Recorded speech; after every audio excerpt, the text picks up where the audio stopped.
Step-by-step guide to solve the cube. 1. Start with any side. Hold the Rubik's Cube with any face in front of you. You don't need to align the colors perfectly at the start, just pick a random face. 2. Learn the 2 moves. Move 1, right turn. Turn the right side of the cube clockwise. Move 2, top turn. Turn the top face of the cube counterclockwise. 3. Repeat the 2 moves.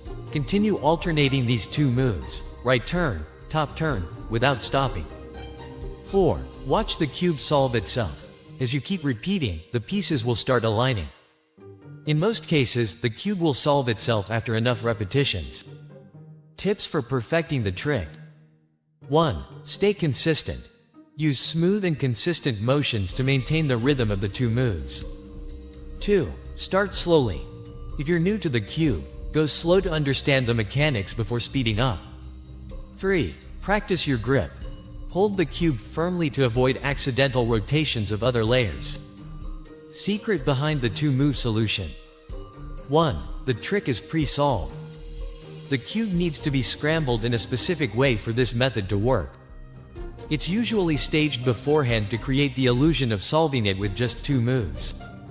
For the trick to amaze others, ensure you scramble it properly before the performance.